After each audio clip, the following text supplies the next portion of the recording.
Olá pessoal, é uma grande satisfação estar novamente com vocês aqui no nosso curso Viver de Energia. Vou estar com vocês durante 3 dias. No primeiro dia, que é hoje, nós vamos falar sobre o potencial, tanto o potencial de geração quanto o potencial de consumo dentro do escopo Viver de Energia. No segundo dia, nós vamos falar sobre alguns exemplos de projeto, exemplos práticos. Vamos trazer até aqui vocês alguns nomes de projetos que fazem de nossos clientes, de pessoas que nós assessoramos e que vão contar um pouco a vida no dia a dia de como é viver de energia. E no último dia, nós vamos falar como que de fato você pode viver de energia. Queria também dizer uma coisa para vocês, a cada dia eu vou trazer uma frase aqui. Eu acho que as frases representam bem o nosso trabalho, né? Eu estava assistindo outro dia um vídeo de um amigo e vi uma frase dele que me chamou bastante atenção, que é a seguinte: trabalho gera sustento, mas somente trabalho após o trabalho é que gera riqueza. Eu achei essa frase fabulosa. Por quê?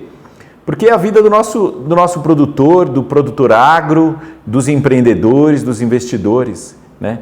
Que é assim, fazer, você pode até fazer, quer dizer, o trabalho vai te gerar o seu sustento, né? Mas somente o trabalho após o trabalho, que é a solução de problemas, a busca de novas alternativas, né? A superação é que vai de fato trazer riqueza. Eu acho muito bacana, né? E nesse trabalho que a gente faz, eu queria também agradecer toda a nossa equipe que nos ajuda, o Edu, o Moisés, o Hudson, Emerson, enfim, várias pessoas, o Ícaro que nos ajudam. A gente tem uma grande equipe que me suporta para eu estar aqui falando isso com vocês, né? Queria agradecer a todos eles, agradecer a você que também está nos assistindo, nos dando a sua audiência, nos dando a sua credibilidade, né? E dizer para você que nós todos fazemos isso com muito carinho, sabe? Ninguém aqui está ficando rico vendendo vídeo, né? Como você pode imaginar, e a gente faz isso de coração, porque de fato a gente gosta. De fato, a gente quer ajudar as pessoas como nós a viver de energia. Então, peço a sua atenção aí de você se inscrever no nosso canal, dar um like. Isso nos ajuda bastante dentro da plataforma do YouTube, dentro das plataformas onde a gente divulga nosso trabalho. Então, dando continuidade no nosso trabalho, eu queria falar que quando a gente está aqui divulgando e também trabalhando com vocês, né, é muito bacana que vocês interajam conosco, né? Que vocês mandem suas mensagens, suas dúvidas, seus elogios, suas reclamações, né? Porque essa interação é que abre novas possibilidades, é que abre novos negócios, abre novas ideias, surgem oportunidades para todos nós. Então, agradeço que vocês participem, é muito bacana e muito satisfatório, tá? Aqui a ideia é um bate-papo e não, na verdade, uma exposição minha, tá bom? Então, hoje nós vamos falar um pouquinho agora sobre potencial. Potencial do quê? Potencial de viver de energia. Nós estamos falando de um país continental, né? O Brasil, composto de muitos estados com perfis completamente diferentes. Então, a gente tem no norte estados que têm uma insolação muito grande, né? E estados do sul que têm uma insolação menor, né?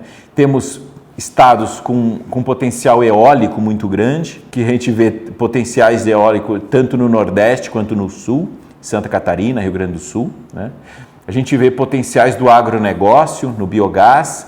Então a gente tem polos de produção, seja no Centro-Oeste, no Sul do Brasil, Nordeste, Norte, né? Então existe esse potencial de biomassa e do agronegócio espalhado pelo Brasil como um todo. Então nós vamos começando falando exatamente sobre isso, sobre esse potencial. O potencial do biogás, né, ele está logicamente atrelado à disponibilidade de matéria orgânica e também a questão da concentração dessa matéria orgânica. Quanto mais concentrada, padronizada essa matéria orgânica tiver dentro do escopo de biogás, melhor será. Logicamente, a gente tem o grande potencial de biogás no Brasil, que é o setor sucroalcooleiro, né? Então, o setor sucroenergético, também como é chamado, a gente tem uma grande concentração de vinhaça, de torta de filtro no centro, no noroeste do estado de São Paulo, né? Sul de Minas Gerais, aí onde está a grande concentração de usinas e, portanto, a gente tem ali concentrado um potencial de biogás muito grande, né? Alguns projetos já vêm sendo consolidados ali, já vêm sendo executados e eu destaco que são grandes projetos de de mega de potência, né? Projetos que são canalizados, projetos de produção de biometano e que fogem um pouco do escopo que nós temos aqui, que é o escopo do viver de energia, né? Não que seja menos ou mais importante, estou destacando para vocês o potencial, mas a ideia é que a gente explore também outros nichos de geração. Quando a gente fala do setor agro, né? A gente tem toda uma cadeia de produção agropecuária. Então a gente tem o setor da suinocultura, a gente tem da bovinocultura, seja de leite, seja de corte, a gente tem a avicultura, tem a parte de equinos, enfim, a gente tem um rol muito grande de produção agropecuária no Brasil, que é um grande país, um grande produtor de proteína animal, exportador inclusive, e que acaba trazendo, se por um lado esse risco, né, o risco da produção exagerada e enorme de resíduos, né, proveniente da produção animal, por outro lado, um potencial energético muito grande. Então, a gente vê hoje no estado de Minas Gerais, né, o maior potencial de produção de biogás proveniente das culturas, né, tanto suíno, pecuária e tal. E nesse estado, a gente vê também uma conjunção de outros fatores. Então, no estado de Minas Gerais, a gente tem um potencial muito grande de produção e também de consumo. Por quê? Porque lá é que nós encontramos os melhores preços de energia. Então, eu vou começar a trazer para vocês um pouco dessa visão. A visão da disponibilidade de recursos, seja de biogás solar ou eólica, disponibilidade de recurso energético, atrelado ao benefício da comercialização e da procura, da demanda por essa energia, né? Então, no estado de Minas Gerais, a gente vê esse grande potencial atrelado a excelentes condições de comercialização dessa energia, seja energia elétrica de projeto solar, seja energia elétrica de biogás, seja também energia elétrica proveniente de projetos eólicos, isso mesmo, Minas Gerais tem um grande potencial eólico, né? Seja por meio também da oferta de energia elétrica por meio de outras fontes, né? Então a gente tem a oferta muito grande e um mercado muito promissor com excelentes preços dentro do estado de Minas Gerais, né? A bovinocultura de leite, Minas Gerais historicamente tem uma grande participação na produção da bacia leiteira, né, no Brasil, né? E lembrando que as escalas dos projetos, de acordo com a fonte, elas podem variar bastante, mas sem dúvida alguma Minas Gerais se destaca pela sua oferta muito grande de energia elétrica e pela excelente recepção que teve por tratamento aí dos benefícios fiscais, dos benefícios tributários, na incorporação e comercialização dessa energia elétrica, basicamente proveniente da Resolução 482. O mercado de biometano é um mercado que vem crescendo bastante também no Brasil, né? A gente vê que Minas Gerais tem um grande potencial de consumo, justamente pela existência de uma frota veicular muito grande e também pelo fato de ter muitas indústrias que consomem essa energia elétrica. Então, se faz muito relevante a junção dessa oportunidade de geração atrelada a essa oportunidade de consumo dentro do estado de Minas Gerais, né? E vamos olhar outros estados, quer dizer, se a gente começa a ir para o sul ou para o norte, a gente começa a ter outras realidades. Então, Paraná, Santa Catarina e Rio Grande do Sul, a gente tem uma bacia leiteira que é um pouco menor do que Minas Gerais, né? Mas a gente tem, por outro lado, um setor da suinocultura extremamente forte, com muitas propriedades, menores talvez do que Minas Gerais na sua média, né? Mas um grande número de propriedades de produção de suínos no estado de Santa Catarina, Paraná e Rio Grande do Sul. E com isso, a possibilidade da construção de projetos de geração distribuída muito grande nesses estados, né? E como é que se dá a questão da dinâmica de preço? Bom, os preços em Santa Catarina, Paraná e Rio Grande do Sul são diferentes de Minas Gerais, né? Então, a dinâmica de preço, ela é concebida por estado, por distribuidora de energia, regulado pela ANEEL, né?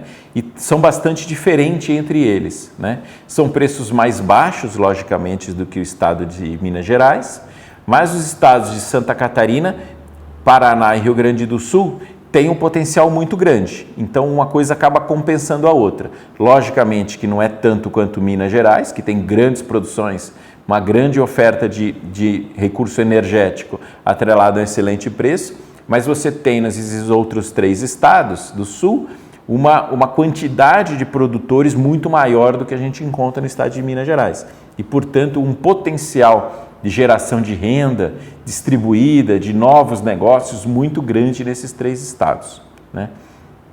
A gente sair desses 4 estados que nós já falamos e formos, por exemplo, o estado de São Paulo. Como é que se dá no estado de São Paulo? O estado de São Paulo a gente já vê um setor, um estado já mais industrializado, né? O setor sucroalcooleiro muito forte nesse estado, uma grande oferta de geração, uma grande oferta de gás, né? Então o estado de São Paulo é um dos estados que tem uma maior rede de oferta de gás natural. Logicamente, é um estado bastante urbanizado, então as áreas são mais caras, o que acaba dificultando a implantação tanto de projetos agropecuários quanto de projetos solares em áreas muito baratas. Então, o estado de São Paulo tem áreas mais caras. Mas sim, ainda assim, existe uma grande oferta, uma vasta oferta de áreas onde você pode fazer a implantação do seu projeto, né? Então, como é que é o potencial? O potencial do estado de São Paulo é muito grande, porque você tem um mercado consumidor que puxa essa oferta, né, com preços mais competitivos, com preços bons, não tanto quanto Minas Gerais, né? O estado de São Paulo, a gente tem um número maior de distribuidoras de energia que consomem essa energia elétrica, né?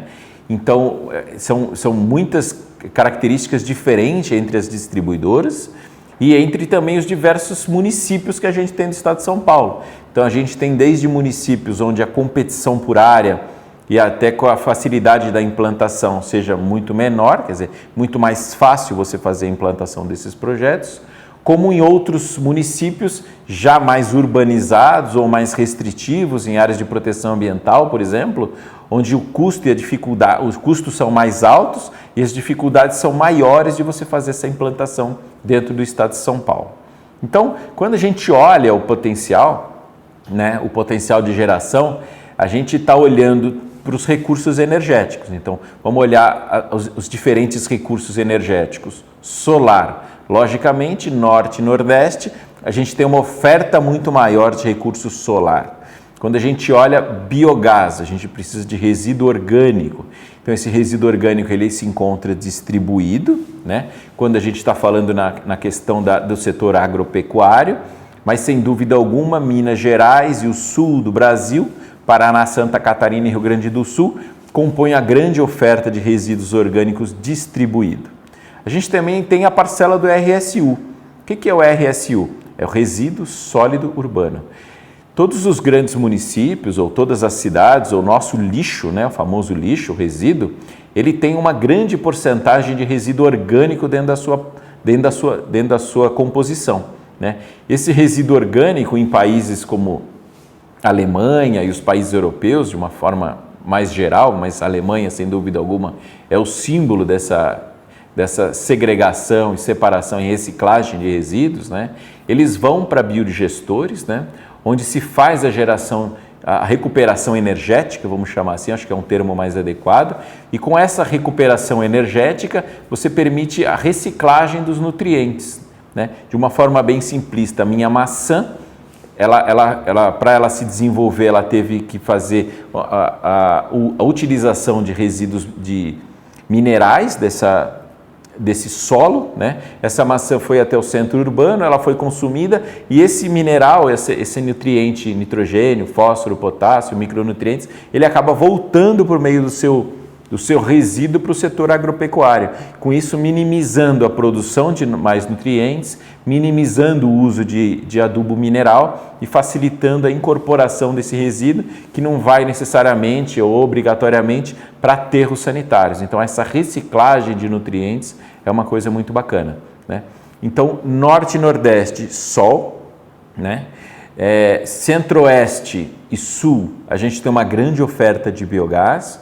O setor eólico, a gente tem uma grande oferta em Minas Gerais, Nordeste e Sul do Brasil. E o recurso hídrico, que a gente está falando aqui de projetos de pequeno porte, né? Esses recursos hídricos eles estão distribuídos pelo Brasil. O Brasil tem uma característica muito bacana a respeito dessa questão hídrica, né? Existe uma oferta muito grande de pequenos aproveitamentos hidráulicos que podem ser utilizados como fonte de geração distribuída, né? Logicamente que a gente tem aquela mesma questão de precificação e de benefícios de impostos. Então, no estado de Minas Gerais, você consegue ser muito mais bem sucedido quando você faz uma implantação de um aproveitamento, seja eólico, solar, hídrico ou biomassa, né? E os outros estados você tem essa mesma característica em relação ao biogás, em relação ao próprio eólico, né?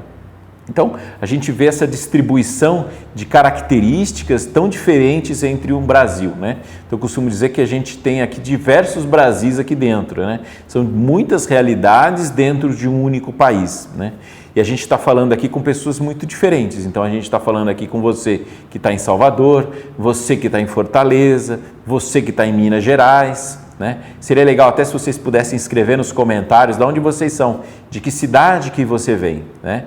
Então, dependendo da cidade que você está vindo, Curitiba, Cascavel, será que tem alguém aqui de Santa Catarina, Chapecó, Rio Grande do Sul, Porto Alegre? Então, dependendo da região que você está, nós temos características macroeconômicas e até geográficas completamente diferentes com relação a essa questão do aproveitamento energético, né? Dessa oferta de energia.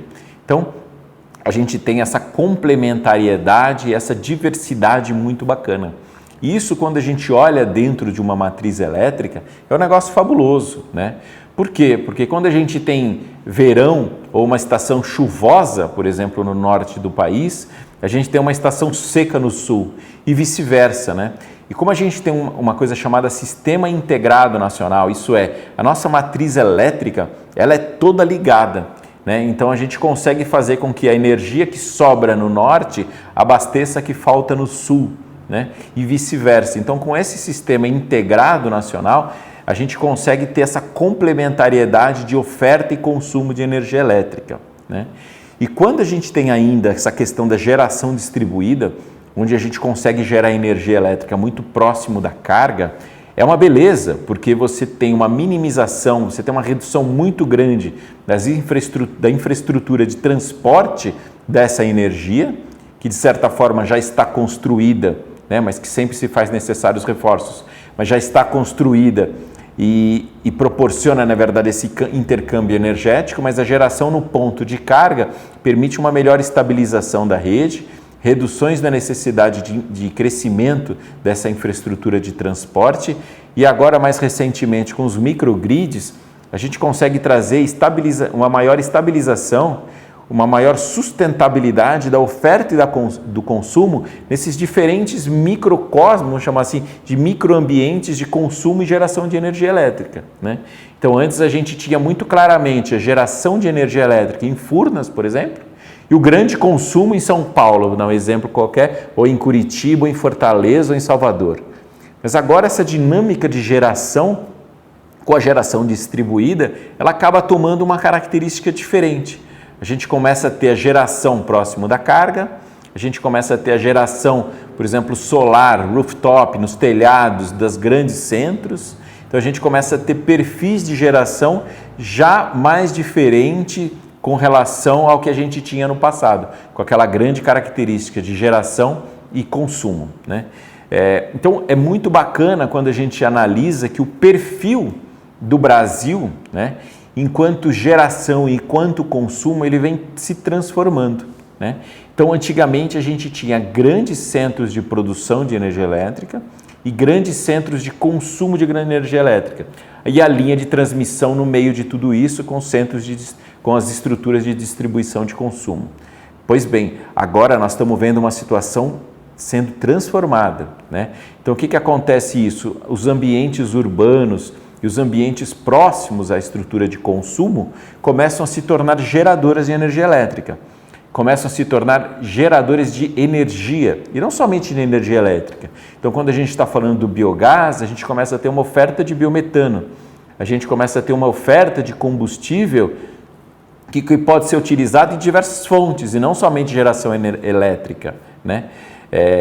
Então, essa mudança da matriz, eu acho que é uma coisa muito rica. Então, quando a gente fala que a gente está vendo uma transformação no setor e que estão surgindo muitas oportunidades, é justamente em função dessa transformação da característica de geração. Isso é só? Não. Na verdade, a gente tem outras transformações ocorrendo. Com a Resolução 482, ela permite que os pequenos proprietários se tornem geradores e compartilhadores de energia. Isso é muito bacana, porque nunca antes, a gente teve um momento como esse, onde existia a possibilidade dessas pessoas, pequenos proprietários, serem possuidores, e terem um negócio de energia elétrica. Então isso é muito bacana, é uma outra mudança. Então a gente tem a mudança da matriz, enquanto geração, onde a geração está se aproximando dos centros de consumo. A gente tem a mudança estrutural, onde você, pequeno empreendedor, pode ser um gerador, pode ser um consultor, pode ser um investidor, onde antes não existia essa possibilidade, somente os grandes fundos participavam de grandes empreendimentos hídricos, em sua grande maioria. E agora é possível que você, pequeno proprietário, tenha o seu negócio de energia, tenha a sua empresa de consultoria. Então, essa segunda mudança muito grande que a gente está vendo. E a terceira mudança, que a gente vê muito grande, que altera todo esse potencial que está falando, é a eletrificação do transporte. Então, o que acontece? Existe uma grande tendência dos veículos agora serem migrados para a eletricidade. Então, os carros elétricos já não é mais uma previsão, agora já é uma realidade, um produto em franco crescimento, onde esse grande crescimento da matriz elétrica no transporte, participação dos veículos elétricos no transporte, vai representar uma mudança drástica no setor elétrico. Só para você ter uma ideia, hoje, se os veículos fossem transformados, veículos de transporte de pessoas fossem transformados em eletricidade, seria necessário 3 vezes a geração elétrica que a gente tem hoje para abastecer esses veículos. Isto é completamente insustentável a gente ter veículos elétricos nesse volume, porque não haveria oferta de energia elétrica capaz de atender essa enorme demanda. Então, numa das lives que a gente fez no YouTube, a gente mostra claramente as previsões do governo brasileiro, seja com o PDE 2030, seja com o PDE 2050, mostrando o grande boom de crescimento. Eu vou colocar aqui para vocês um gráfico, só para vocês entenderem como é que é essa previsão de crescimento. Então, eu vou mostrar agora, por exemplo, como é que é a geração atual, tá bom? Vou mostrar também para vocês como é que é o consumo atual de energia elétrica. E vou mostrar agora também como é que vai ficar o consumo de energia elétrica, dado a grande penetração dos veículos elétricos e qual é a previsão de aumento de veículos elétricos dentro da matriz brasileira. Pois bem, se a gente olhar esses 3 cenários, o cenário de produção, o cenário de aumento de consumo de energia elétrica, e a previsão da migração desses veículos para a matriz brasileira, a gente vê que existe uma disruptura no setor. Quer dizer, se faz necessário uma disponibilidade muito grande de energia elétrica e é aí que se encontra a grande oportunidade. A grande oportunidade para que novas pessoas se estabeleçam, seja como geradores, seja como fornecedores de tecnologia, seja como consultores. Essa é uma mudança onde cada vez mais pequenos proprietários entram, participam disso. Então, o macroambiente, está proporcionando um crescimento tão grande que você hoje consegue ser um gerador de energia. Você consegue se posicionar como um consultor. Se você é um engenheiro ou um técnico e não atua nesse setor, você começa a ver que essa mudança, essas 3 grandes mudanças no Brasil inteiro, norte, centro-oeste e sul, onde são os 3 grandes polos de consumo brasileiro, surgem possibilidades enormes de negócio. E no norte também. Apesar de você ter um consumo menor, como a gente está falando, a gente tem hoje um sistema integrado nacional. Então, se a tua oferta ou se o teu produto ele está no norte, nordeste, centro-oeste ou sul, na verdade ele está em todos os lugares, porque a gente tem um sistema integrado nacional, a gente tem projetos que são comunicáveis, né?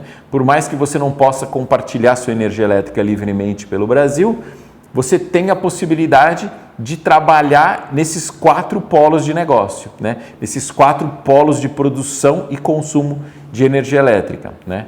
Lembrando que hoje o mercado de compartilhamento de energia elétrica, ele se dá a nível de distribuidora.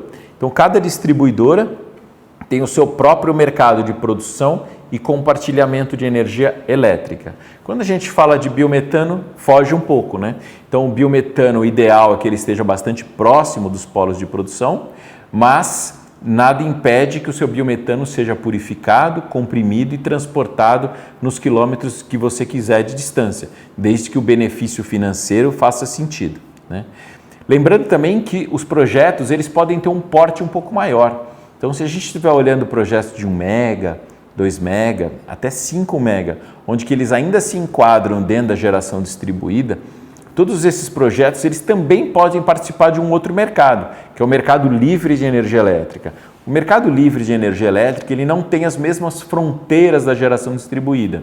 Se na geração distribuída a gente pode trabalhar somente dentro da mesma distribuidora, quando a gente está falando de mercado livre, esse mercado ele é livre, então você pode comercializar com qualquer ente livre, qualquer consumidor livre do Brasil inteiro, né? Então, o universo de compartilhamento aumenta muito, mas não existe almoço grátis, né?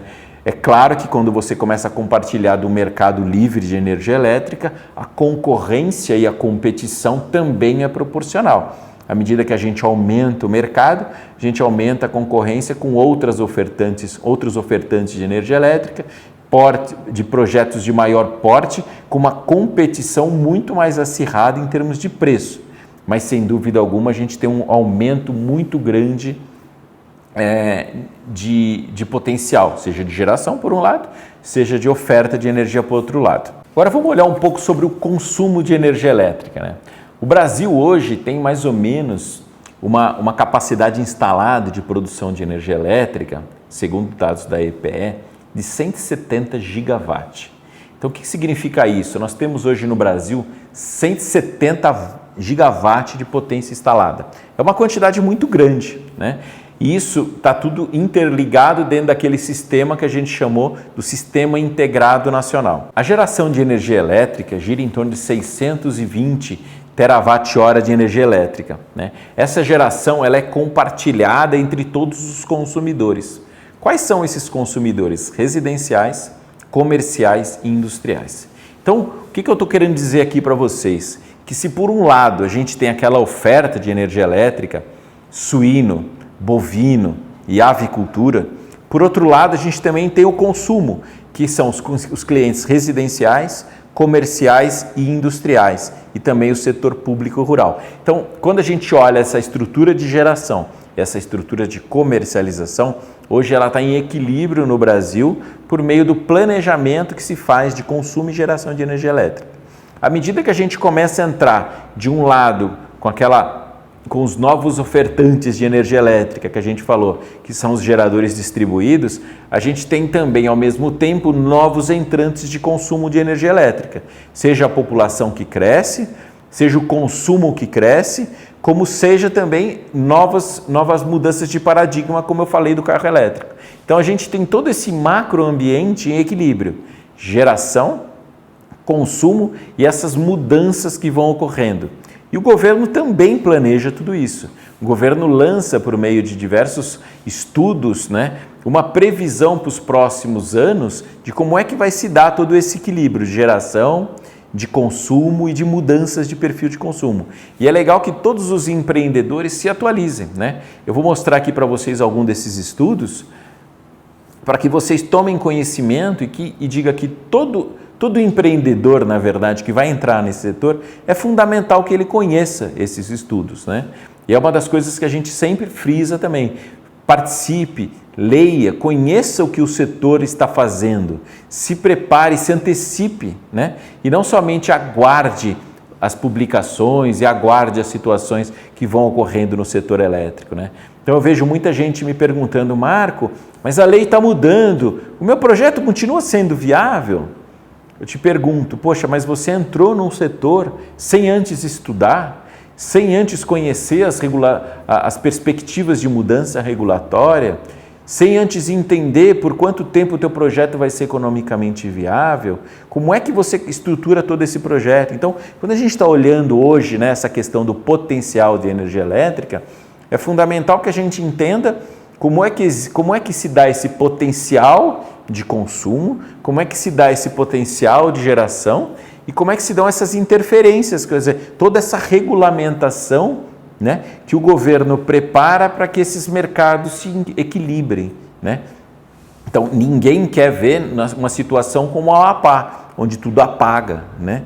Ninguém quer ficar sem energia elétrica. Então, é fundamental que a gente espere do governo estudos e planejamento para que esse mercado sempre esteja em equilíbrio, né? Fornecendo tanto segurança jurídica e financeira para quem é o investidor de geração de energia elétrica, quanto para quem é o grande consumidor de energia elétrica, né? E eu digo o seguinte, esse mercado todo de geração e consumo, ele está em equilíbrio hoje, né? É lógico que dentro de um mercado de 170 gigawatts de potência, pequenos projetos de geração que vão sendo incorporados à rede de distribuição por meio da geração distribuída, provendo biometano para o mercado, né? Ou mesmo novos consultores, quer dizer, está muito aquém ainda da necessidade brasileira de atender a perspectiva de crescimento, por exemplo, de 3 ou 5%. Então, se a gente tem 3 a 5% de crescimento econômico previsto para os próximos anos, se Deus quiser, né, a gente tem que ter também de 3 a 5% de previsão de crescimento da geração, né? Então, 170, você aplica 3%, essa é a quantidade de energia elétrica que tem que entrar cada ano, né, para acompanhar esse crescimento. A elasticidade é quase 1 para 1. Então, quando a gente tem 3% de crescimento econômico, a gente tem 3% de crescimento do consumo de energia elétrica. E da onde vem essa energia elétrica? Precisa vir. Quando a gente olha do lado da geração, a gente está buscando bons preços como empreendedor. Quando a gente está olhando dentro do setor industrial, residencial, comercial, a gente quer a modicidade tarifária. A gente quer bons preços e os bons preços significam preços baixos, né? Então, esses dois mercados eles precisam entrar em equilíbrio. Lembrando que existem os impostos, encargos e taxas que visam atender a necessidade do governo, das instituições, das empresas, de manter esse sistema equilibrado, né? Se é alto, se é baixa as taxas e os impostos, é uma outra discussão, mas esse mercado ele tem que estar sempre em equilíbrio. Agora, uma coisa bacana que eu queria falar hoje aqui, até para que a gente comece a fazer o encerramento da nossa aula, da nossa primeira aula hoje, né? A gente tem as fontes, né? Como eu já falei, as fontes solar, hídrica, biomassa, biogás, né? Eólica, nos diversos estados do Brasil. A gente tem essas diversas fontes disponíveis, a gente tem esses diversos mecanismos de comercialização de energia elétrica, seja GD, seja Mercado Livre, seja até o transporte de biometano, vem caminhando gradativamente também hidrogênio, ninguém sabe exatamente o que assume a liderança, mas tudo indica que são os carros elétricos, né? A gente tem as regulamentações, isso é, as condições tributárias, onde cada estado proporciona benefícios diferenciados para os empreendedores se estabelecerem, né? A gente tem condições ambientais, onde a gente tem órgãos ambientais estaduais com características diferentes, exigências diferentes, né? Então, hoje, para você ter uma empresa dentro de um centro urbano, São Paulo, Santa Catarina, Salvador, Fortaleza, Porto Alegre, é muito mais rigoroso do que você ter um negócio numa área mais urbana, mais rural, né? Mais afastado dos centros urbanos. Então, aonde eu vou colocar o meu projeto? Aonde eu vou colocar o meu investimento, o meu cliente? Quer dizer, tudo isso tem que ser planejado com antecedência. Então, aonde eu vou colocar o meu projeto? Que mercado eu vou atender? com que tecnologia que eu vou trabalhar. Então, é fundamental que você olhe todas essas variáveis no horizonte temporal de existência desse projeto, né? Então, quando você coloca todas essas variáveis juntas, né, você acaba tendo uma situação onde você vai ter um projeto, vou dar um exemplo, por exemplo, eu tenho um projeto de geração de biogás, eu tenho um projeto de geração solar, né, ambos de energia elétrica distribuída, por exemplo, no estado do Paraná, dentro da Copel. Beleza. Então, eu tenho essa característica de projeto. Você concorda comigo que todas as pessoas que estiverem dentro do estado do Paraná, dentro da Copel, provavelmente com a mesma fonte de energia que eu tiver, eles vão estar em condições financeiras, em condições microeconômicas e macroeconômicas similares, né? Então, provavelmente o meu custo de energia e de produção, seja de energia ou seja da minha consultoria que eu estou dando para aquele projeto, são condições muito parecidas, né? E essa situação muito parecida acaba trazendo uma situação de concorrência muito grande dentro do meu projeto, né? Então, o que eu acho que é fundamental? É fundamental que quando você estabelece esse estudo de construção, de incorporação de um projeto de geração, você tem que ter variáveis, você tem que ter argumentos que permitam a que você busque a sobrevida e a taxa de retorno do seu projeto ao longo da vida útil dele. Então, o que é que vai me perpetuar por 10, 5 ou 20 anos dentro daquele mercado para que atenda a minha taxa de retorno pretendida do meu investimento? Então, o que eu quero dizer é, será que eu estou preparado para que o meu potencial seja aproveitado pelo mercado durante 10 anos? Ou vou dar um exemplo para você, eu construo um projeto solar e de repente no terreno do lado se constrói um prédio, onde vai fazer uma sombra e daí eu não vou ter mais sol. E aí, como é que eu vou pagar todo esse investimento se agora tem um prédio fazendo sol no meu projeto? Ah, mas eu não previ isso. Poxa, então você devia ter previsto, você errou, né? Então eu faço um projeto de produção de gás com biogás, e onde eu tenho uma matriz de suinocultura que provê o resíduo necessário para essa produção. E de repente existe um deslocamento da indústria, eu não tenho mais a suinocultura ali. E aí, como é que eu vou tocar esse meu projeto? E não vai ter mais, né? Ou eu tenho um projeto solar, eu tenho um projeto eólico, onde existe uma característica de mudança do perfil do vento por uma construção de um parque eólico na frente. Quer dizer, isso de certa forma não é concebido pelo órgão regulamentador, mas só citando como exemplo, quer dizer, qualquer fator que limite a minha produção, seja de performance de turbina, seja de disponibilidade de recurso energético, seja ele solar, hídrico, seja por mudança regulatória, se isso impedir o meu projeto de continuar performando, quer dizer, não adiantou nada eu ter um potencial, eu ter um potencial de geração e ter um potencial de consumo, se o meu projeto não atende essa necessidade. Então, é fundamental que a gente tenha uma coisa chamada hedge. Então, a gente precisa encontrar, né, elementos e variáveis que minimizem ao máximo os riscos deste projeto para que eles não capturem esses potenciais. Isso a gente se faz normalmente através de uma matriz de análise de risco, né? Então, começa aqui a ficar um pouco chato a conversa, mas é fundamental que quando a gente está olhando esses potenciais, seja a nível Brasil, seja a níveis de fonte, seja a níveis de mercado, seja a nível regulamentador, como é que eu incorporo tudo isso? Tenho uma matriz de risco entendendo quais são os meus potenciais ofensores e eu tenho um plano de trabalho que vai me permitir capturar esse valor ao longo da minha vida útil do meu projeto, né? Então, o que eu queria dizer justamente hoje para vocês é isso. A gente tem essas perspectivas de crescimento do mercado, a gente tem esses potenciais que a gente falou, mas o relacionamento de todas essas variáveis é que são fundamentais e a gente precisa ter isso mapeado, entendido e muito bem organizado para que a gente tenha sustentação do nosso projeto no longo prazo. Era um pouquinho disso que eu queria falar para vocês nessa primeira aula, né? Sobre esse potencial de geração de energia elétrica.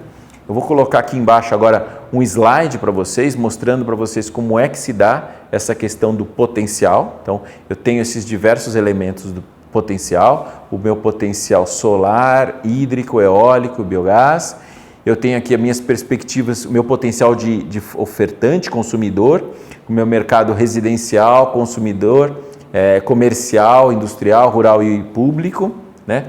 E como é que isso tudo se encontra dentro de um ambiente regulatório. Então, eu preciso travar essa matriz, eu preciso me organizar, tá bom? Então, o objetivo dessa aula inicial hoje era falar exatamente sobre esse potencial, tá bom? Agradeço muito novamente se vocês puderem curtir o nosso canal, se vocês pudessem seguir o nosso canal para que a gente continue, né? Amanhã nós vamos dar continuidade nesse nosso trabalho de hoje. Então, nós vamos falar amanhã sobre o quê? Nós vamos falar amanhã sobre alguns exemplos de projeto, né? Vamos mostrar para vocês projetos diferentes em regiões diferentes, né? Quais foram os problemas enfrentados e como é que a gente supera esses problemas, que é exatamente o que a gente está falando aqui, né? Como é que a gente olha para essa matriz, como é que esses projetos superam essas dificuldades. De nada adianta eu sair na manada investindo somente porque o mercado me oferece um potencial. Porque se eu não olhar todo esse emaranhado de informações, o que vai acontecer? Não preciso nem falar que nós vamos se dar mal, né? Então, o Brasil, como eu costumo dizer, não é um país para amador. O Brasil é um país para gente muito boa, né? É um país que, por um lado, a gente tem uma grande oportunidade, por outro lado, a gente tem enormes desafios. Então, vamos tentar ser profissional, estudar o mercado e entrar de forma preparada para que a gente possa, de fato, viver de energia, né? Eu não quero aqui ninguém chorando de energia, a gente vai viver de energia. Então, vamos nos preparar, vamos nos organizar, vamos estudar. Então, esse é o objetivo de hoje, tá bom? Então, repetindo, amanhã nós vamos falar sobre os exemplos e depois, de fato, como você pode viver de energia. Deixo um grande abraço a todos vocês e te aguardo amanhã no nosso próximo episódio. Um abraço a todos vocês.